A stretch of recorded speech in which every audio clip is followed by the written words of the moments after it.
ที่ใช่วันที่เก่าบ่ตุลา2025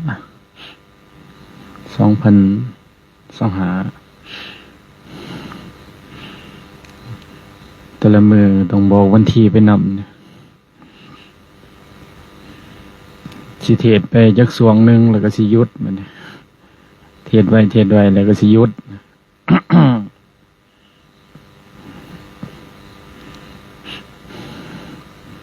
ออกพรรษาแล้วก็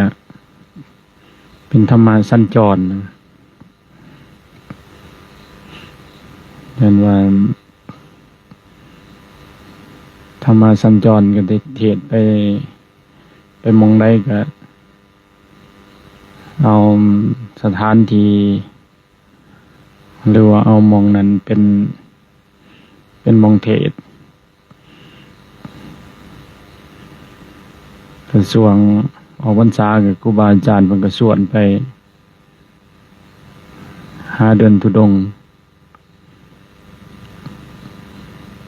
แต่ก็เบิ่งตัวจริงว่ามันจะได้รับปาก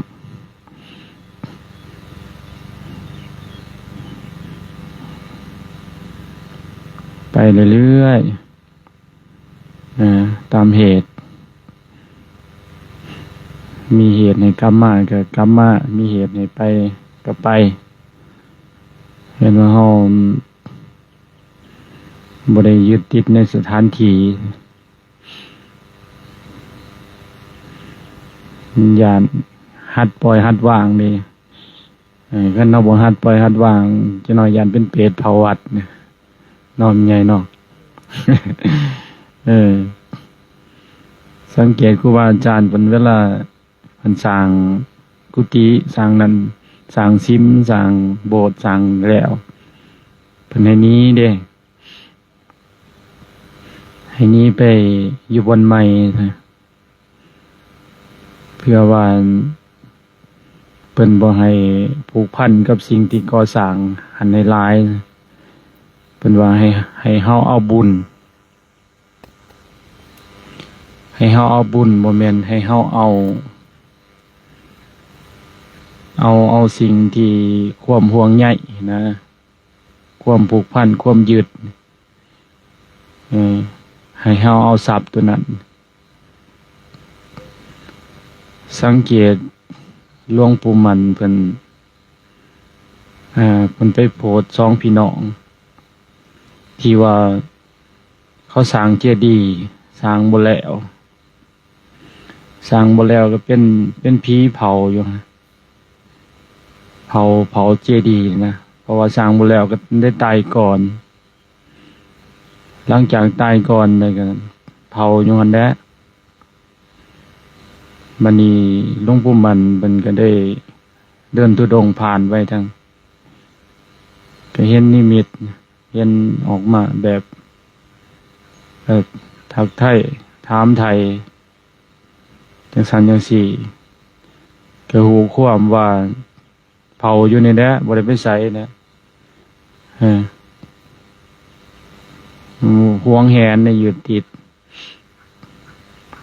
หลวงปู่มันก็เลยว่าโอ้ยมันจะอยู่นี่ลำบากแทนที่จะเสียเอาบุญจะสร้างก็เพื่อหวังเอาบุญแทนที่จะเอาบุญแล้วไปเกิดอยู่ในสุคติในภพภูมิที่ดีเพราะว่าเป็นเปรตเผาซ้ำมันก็ได้ลำบากก็ได้บ่ได้สุขซ้ำแทนที่เอาผลดังกล่าวเพื่อให้ตัวเองมีความสุขแล้วก็สั่งสอนอบรมแนะนำให้เข้าใจสองพี่น้องตัวนั้นก็เข้าใจก็ปล่อยว่างก็ได้เอาบุญเอาบุญก็เปลี่ยนภพภูมิเลยในขณะนั้นแล้วจังว่าเฮาจะไปยึดติดในสถานที่ก็บ่ได้เราก็ไปเรื่อยๆผู้ใหม่มาก็อยู่ผู้เก่ามาก็ไปสลับซับเปลี่ยนกัน นี่แหละเป็นสิ่งสำคัญฉะนั้นครูบาอาจารย์เป็นให้เฮาหัดปล่อยหัดวางแม้แต่อยู่ในกุฏิสินะกุฏิที่เฮาพักก็สินี่เวลาเฮาสิย้ายหรือว่าเวลาเฮาสิไปหันมานี่นะเครื่องของบริการเฮานี่บาทหรือว่าเครื่องนุ่งสบงจีวรหยังต่างๆบริการเฮาใส่เพิ่นก็ให้เฮาคนเอาไปนำได้บ่ให้ป้าไว้ในกุฏิให้กุฏิโล่งว่างเพราะว่าหมู่คณะหรือว่าไผสิมาอยู่ก็อยู่ได้บ่แม่นว่าเครื่องอายุอัญญะอยู่เต็มอยู่ในเครื่องเฮาบ่แม่นเด้ต้องให้ปากุฏิว่างถึงเฮาสิไปคืนหนึงก็สร้างบ่มีในเครื่องเฮาอยู่ได้กลับมาก็สิไปอยู่กุฏิเก่าก็บ่ได้อีกแต่ว่าไปคืนหนึงเพราะว่ามีคนองค์ใหม่มาอยู่ซั่นน่ะเนี่ยเพิ่นสอนให้เฮามอยยึดมอยติดมันสอนให้เฮาบ่ได้ถือว่าเป็นของตนเองซั่นนะบ่มีของเฮานะแต่ละกุฏแต่ละบ่อนอยู่บ่มีของเฮาผู้ใดอยากอยู่ก็อยู่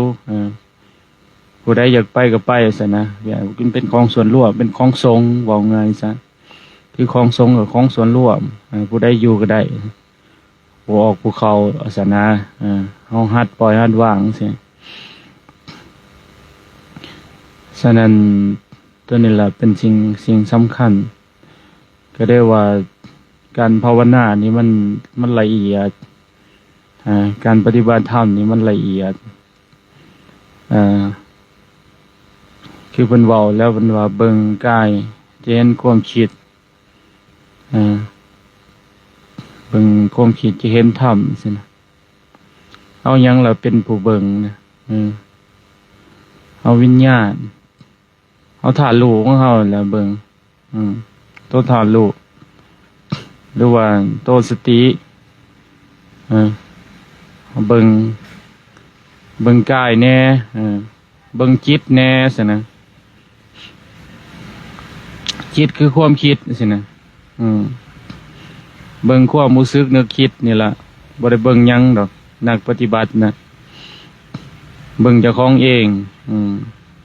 สิไปอยู่ไสก็เบิ่งเจ้าของเองเบิ่งว่าจิตเฮามันยึดมันติดอีหยังว่าจิตเฮามันปรุงแต่งแบบใดว่าจิตเฮามันเป็นจังไดถึงว่าสิไปก็เบิ่งถึงว่าสิอยู่ก็เบิ่งซั่นนะบ่แม่นว่าไปแล้วก็ไปเพิ่นหม้องอื่นก็บ่ได้อีกเพิ่นไปให้เวลาไปภาวนาสถานที่บ่อนอื่นเพียงแต่ว่า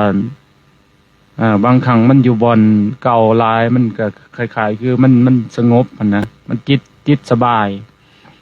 จิตสุขภาษานี่ว่าจิตมันจิตสุขแล้วมันก็นอนนิ่งอยู่ในหั่นแหละ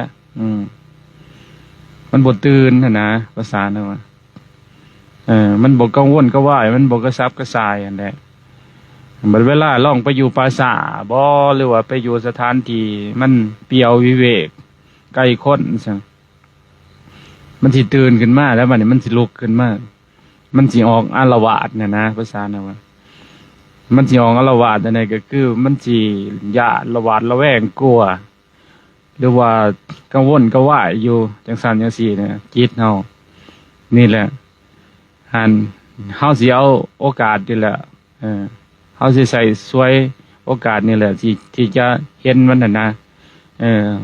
เมื่อมันกลัวก็ให้รู้ว่ามันกลัวเมื่อมันกังวลก็ว่ายเมื่อมันกระซับกระส่ายเมื่อมันเกิดทุกข์เกิดอารมณ์ต่างๆนี่แหละเฮาสิเบิ่งมันในขณะนี้เพิ่นก็ได้ว่าให้เฮาไปเบิ่งสถานที่บ่อนอื่นไปอยู่ป่าช้าบ่ไปหันไปนี่ไปบ่อนสถานที่แปลกๆเปลี่ยนหม่องใหม่ไปเรื่อยๆซะจิตเฮามันสิตื่น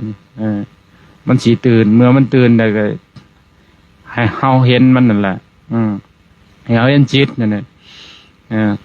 ตัวสติเนี่ยเขาไปเห็นมันเมื่อมันเห็นมันแล้วมันก็เอิ้นว่ามันก็ดับหั่นนะภาษาน่ะว่า หรือว่าเมื่อเฮาเห็นมันแล้วมันก็อ่ามันก็สูญพันธุ์มันก็ดับไปเอิ้นว่าถอนหากถอนโคนมันไปทีละน้อยทีละน้อยนะเพราะว่าอนุสัยหรือว่าย่างใจของเขามันมีหลายอย่างบางคนก็บกกลัวบ่ย่านแต่มันมีอื่นแนวอื่นอีกนะมันมีหลายมันมีหลายอย่างใจเขามันกิเลสนะฉะนั้นมันก็ได้เฮาฝึกหลายวิธีเมื่อเฮาเบิ่งจิตเบิ่งจิตเห็นสภาพการกลัวการปรุงแต่งการรู้สึกนึกคิดของเฮาสินะเมื่อเฮาเห็นปั๊บสินะมันเอิ้นว่ามันสิทำลายหากทำลายโคนทำลายอย่างมันก็ดับไปเมื่อมันดับไปเนี่ยมันก็สิค่อยเบิดลงสินะความที่ว่าจิตตัวนี้ล่ะแต่ก็บ่ได้ว่าบ่ให้คิดเนี่ยมันสิคิดเองมันดอกมันสิผลักดันให้เฮาคิดความคิดมันเป็นธรรมศาสตร์อันหนึ่งแต่ว่าบ่แม่นว่าบ่ให้มันคิดแต่ว่าก็ให้มันคิดแต่บ่ไหลไปนำความคิดซะนะมันมีโตสติอันหนึ่งที่ว่ามาวัดกันว่าเฮาสิเห็นมันหลายหน่อยส่ำใดเฮาสิเห็นสภาพของการพัฒนาสติปัญญาของเฮามันหลายส่ำใดเฮาสิเห็นเฮาเห็นมันแต่ว่าบ่ไหลไปกับมันซะนะมันปรุงก็ให้รู้ว่ามันปรุงมันอยู่ก็ให้รู้ว่ามันอยู่มันจะเป็นสภาวะเด่นอยู่ก็ให้รู้ว่ามันเป็นสภาวะเด่นอยู่ซะนะเบิ่งความคิดจะเห็นธรรมนี่ล่ะกันว่ามันเป็นสภาวะนี่จังซี่มันเป็นธรรมศาสตร์ของมันจังซี่เป็นธรรมดาความคิดอันหนึ่งมันแสดงธรรมศาสตร์ออกมามันแสดงปรากฏการณ์ของมันออกมาให้เราเห็นให้เราเห็นไปเห็นมันไว้เท่าไรมันก็เฮงดับไว้ดับไว้เท่าไรมันก็เฮงพ้นทุกข์ไว้มันเป็นสภาพว่าเป็นสภาพที่การเกิดของมันการทำลายของมันก็สิ้นซากไปการเกิดของมันก็ยิ่งเห็นไว้มันก็ยิ่งดับไว้ยิ่งดับไว้มันก็ยิ่งพ้นทุกข์ไว้ยิ่งพ้นทุกข์ไว้มันก็เกินว่าเมมโมรีมันก็ค่อยหมดไปภพศาสตร์ของเขามันก็สั่นลงเมื่อภพศาสตร์สั่นลงมันก็การเวียนว่ายตายเกิดของเขามันก็สั่นลงทุกสิ่งทุกอย่างสั่นลงนะจากภพศาสตร์ที่ยาวซ้ำศอกมันก็เรือซ้ำสั่นลงว่าหนึ่งเรือซ้ำศอกสั่นลงจนตายกันจนถอนหางถอนโคนมันถอนสินสางอาสวะกิเลสคิดนี่แหละเบิ่งมันนี่แหละแต่บ่ไล่ไปเบิ่งมันกายเวทนาจิตธรรมของเฮาสติปัฏฐาน4นี่มันก็ยอมมีมันก็คิดไปสิล่ะเกินว่าเป็นธรรมดาเป็นธรรมศาสตร์ของขันธ์ห้าว่าง่ายซะเป็นธรรมศาสตร์ของจิตตสังขารมันก็มีมันมีของมันอย่างนั้นแหละแต่ว่าเอาพยายามฝึกฐานรู้หรือว่าฝึกสติโตพุทธางของเฮาให้มันเห็นได้หลายเห็นได้ไวเห็นได้ไวยิงดับไวยิงพ้นทุกข์ไวเอาไปอยู่ไสมันก็สิสบายสิอยู่วัดบ้านก็สบายวัดป่าก็สบายอยู่กลางต้นอยู่กลางคอนเสิร์ตก็สบายอยู่ในป่าก็สบายอยู่ระวงดนตรีก็สบายเพราะว่าเฮาเป็นเครื่องกั้นเด้เป็นว่าสติเตสังนิวรณังสติโลกัสสมิงสากโรสินะบ่ประมาทบ่ไม่เหมือนสติมันกันเนี่ยเหมือนมุงนี่แหละเวลาเฮากลางมุงหรือว่ามุงกดเฮาสิเอาไปกลางอยู่ป่าสิยุงมันเข้าบ่ได้เด้ยุงมันเข้าบ่ได้เข้าไปหาโตเฮาแหละอันนี้กันแล้วสติมันกันแหละกันก็คือนิวรณ์หรือว่า สภาวะความอารมณ์ต่างๆมันก็เข้าหาใจบ่ได้เมื่อมันเข้าหาใจบ่ได้มันก็เป็นสภาวะสงบตัวนี้สงบโดยปัญญาบ่แม่นว่าสงบโดยสมถะที่ว่าหินทับหญ้าคันสงบแบบหินทับหญ้าสิเอาหินออกหญ้ามันก็โป่งขึ้นคันเฮาสงบโดยปัญญาสิมันก็ถอนหากถอนโคนของสิ่งดังกล่าวเพราะว่าเฮาเห็นสภาวะสิ่งธรรมศาสตร์มันแสดงปรากฏการณ์ของมันขึ้นมาซื่อเดินว่าสงบโดยปัญญาโดยไตรลักษณ์โดยการเห็นการกระเพื่อมของมันทุกสิ่งทุกอย่างเกิดขึ้นแม้แต่ตัวเห็นแม้แต่ธาตุรู้ของเฮาสินะแม้แต่ตัวสตินี่มันก็ยังบ่เที่ยงซั่นนะการเห็นบ่แม่นว่าเห็นแบบนี้เห็นโดยญาณทัศนะทัศนะก็คือเห็น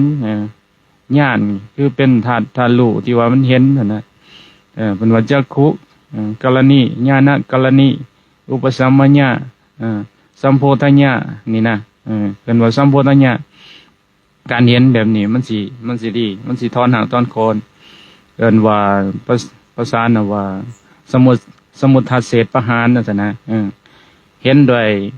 ความดับสิ้นซากแห่งอาสภาวะอนุสัยเก่าหรือว่าเครื่องดองสันดานของเฮาโดยอำนาจที่เฮาสะสมมาหลายภพหลายชาติโดยอำนาจที่เฮาเพิ่นมาหลายน่ะนะเฮาเพิ่นมาหลายเฮาก็ยิ่งเติมเสือมันเฮาเพิ่นมาหลายเฮาก็ยิ่งเพิ่มเมมโมรีเข้าคันเฮาบ่ขุดขึ้นมาถอนหากถอนโคนมันมามันก็ยิ่งเต็มแล้วเมมโมรี16กิก32กิก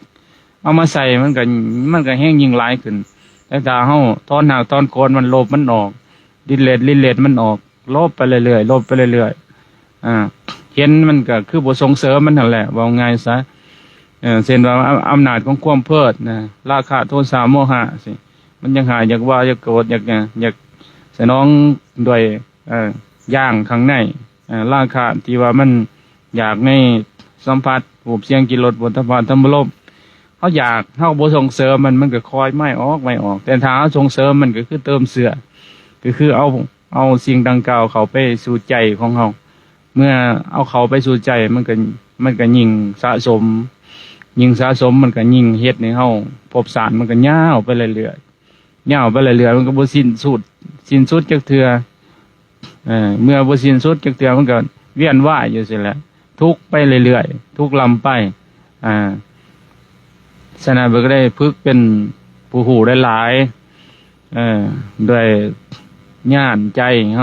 ของเฮาซั่นน่ะเห็นสภาวะธรรมชาติที่มันแสดงอาการขึ้นมามันบ่มีผู้ใดดอกบ่มีโตไผบ่มีโตข่อยโตเจ้าหรอกมันมีแต่เพียงว่าอาศัยกันซื่อๆครอบครัวหรือว่าลูกผัวเมียซะมาผูกพันกันมายึดกันซื่อๆมาทำความรู้จักกันซื่อๆโตข่อยโตเจ้าอันบ่ได้มีดะมันเป็นเพียงแค่สภาวะธรรมชาติซื่อๆแต่เฮามีเฮาก็ใส่มันเกิดประโยชน์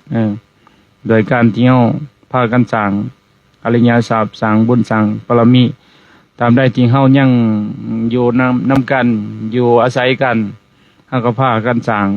สิ่งดีๆอันว่าสร้างกุศลมันก็ดีกว่าสร้างอกุศลสร้างบาปสร้างกรรมคันสร้างตัวนั้นมันก็เฮ็ดให้เฮาลำบากเฮ็ดให้เฮาขาดอริยทรัพย์เฮ็ดให้เฮาตกต่ำไปเรื่อยๆคันเฮาพากันสร้างกุศลสร้างอริยทรัพย์สิมันก็ตามได้ที่เฮายังเวียนว่ายตายเกิดอยู่เฮาก็ยังใส่มันอยู่เมื่อเฮาใส่มันอยู่มันก็ยังเป็นคุณแก่เฮาสินะนี่แหละพระพุทธเจ้าเฮาเพิ่นอยากให้เฮาปฏิบัติเนี่ยโดยการที่เฮาหลุดออกจากวัฏสงสารนะแต่ถ้าเฮาบ่หลุดเฮาก็สร้างเหตุไปเรื่อยๆจนกว่าปรมีอินทรีย์มันเต็มคันปรมีอินทรีย์มันเต็มมันก็สิอยากถอนออกหรือว่าอยากหลุดออกเองมันดอกใจมันเต็มมันเบื่อมันหน่ายมันอิ่มมันพ่อเองมันดอกมันสิพ่อคันว่าพวกได้ปรมีเต็มพวกได้นี่มันสิฮู้ว่าโอ้ยสิ่งดังกล่าวมันสิเบื่อหน่ายว่าง่ายมันสิเป็น อันนี้พิธามันสิเบื่อหน่ายเองมันดอกมันบ่อยากมีดอกลูกผัวเมียมันผู้ใดมันก็บ่อยากมีดอกใจมันเป็นจังซั่นได้สภาวะของใจมันถอนเองมันตอนนี้เฮามันอินทรีย์บ่ทันเต็มมันก็ยังอยากสะสมอยู่มันก็ยังอยากมีอยู่ลูกเต้ามีเท่าใดก็บ่พอแล้วผัวบางทีก็ป้าผู้นี้เอาผมใหม่เฮือนซ่านบ้านซองมันก็แฮงอยากได้หลายๆขึ้นซั่นน่ะเป็นว่ามันบ่ทันอิ่มบ่ทันอิ่มทันเต็มเพราะว่าเฮายังตามใจตามอำนาจของความเพลินอยู่ซั่นน่ะเฮาบ่ทันเห็นจิตเฮาซั่นน่ะแต่ถ้าคันเฮาเห็นจิตเฮามันก็เป็นเพียงแต่ว่าความรู้สึกนึกคิดซื่อๆมันก็เพียงว่าสภาวะอนุสัยความชินเคยเก่าซื่อๆมันพาอยากมาหลายภพหลายชาติแล้วซั่นน่ะแต่เฮาก็ตามมันซั่นน่ะตามมันก็ได้มันก็ยังยังอยากมีอยู่ซั่นแต่ถ้าเฮาเห็นโอ้มันก็เพียงเนี่ยมันเห็นมันก็ดับมันก็เป็นเก้อๆของมันจังซั่นแหละมันก็บ่ได้มีโทษอีหยังเพียงแต่ว่ามันเกิดขึ้นซื่อเกิดขึ้นแล้วมันก็ดับไปคันเฮาบ่ตามมันก็บ่ได้มีอีหยังซั่นน่ะนี่แหละฉะนั้นจิตนี่แหละมันพาเวียนว่ายตายเกิดจิตนี่แหละมันพาสร้างจิตนี่แหละมันพาจังซั่นจังซี่นะแต่ถ้าเฮาบ่พาเห็นมันบ่พาสร้างมันก็อยู่เกิดๆของมันก็ดับไปเองมาเสือมันก็เบิดไปอุปมาเหมือนไฟนั่นน่ะเนี่ยคันเฮาดับบ่เติมฟืนไปบ่เติมน้ำมันไปน้ำมันให้สร้างไปมันก็บ่มีเสือมันก็ดับไปซั่นน่ะมันก็เหี่ยวแห้งไปเบิดไปสิ้นไปเนี่ยแต่ถ้าเฮาเอาเสือเอาฟืนเอาหยังเข้าไปคืออำนาจของความเพลินสนองมันก็ยังเกิดเรื่อยๆไปเรื่อยๆยังลูกใหญ่ขึ้นนะไฟมันเป็นอย่างนั้นได้เฮาต้องเอาธรรมะดับมันซั่นนะเอาน้ำดับมันน้ำดับมันก็เบิดไปมันเบิดไปไสล่ะมันก็เบิดไปนำธรรมชาติของมันแหละมันเป็นสภาวะธรรมชาติจังซั่นให้เฮาเห็นจังซี่เฮาจังซี่เข้าใจเฮาจังซี่หลุดออกจากวัฏสงสารซะนะกะสิเอวังหาพอดนะ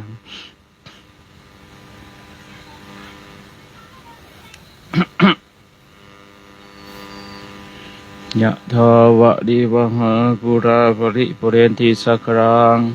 เอวเมวะอิโตทินังเปตานังอุปกัปปติอิสิตังปฏิทังตุมังหิปะเมวะสะเมสันโทสัพเพปุเรนตุสังกปา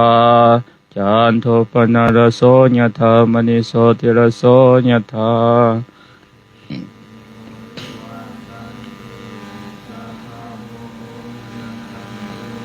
มันเทภวันตารายโยสุขิติกายุโกภวะอาภิวาทนาสิริสาเนจังวุธาปจายโนชาตารโรธรรมาวัฏันติอายุวันโนสุขังภารังอายุโทภรโทธิโรวานาโทปฏิภาณโทโส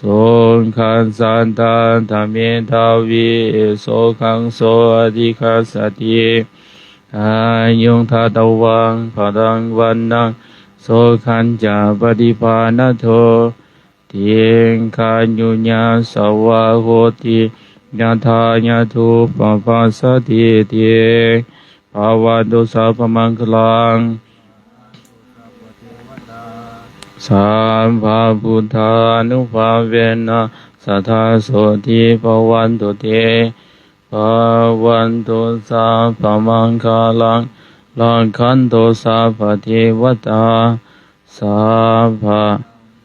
นุภาเวนะสัทธาโสติภวันตุเตภวันตุสัพพมังคลังลังคันตุสัพพเทวตาสัพพะสังฆานุภาเวนะสัทธาโสติภวันตุเต